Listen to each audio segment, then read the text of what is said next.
Central to Rapids. You have a service call 868 Fernwood Drive.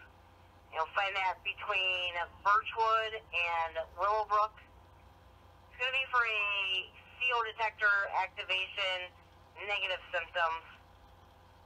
Repeating to Rapids, you have a service call 868 Fernwood Drive between Birchwood Drive and Willowbrook Drive for a CO detector activation, negative symptoms. You'll be on FD TAC 11723, Niagara County Fire.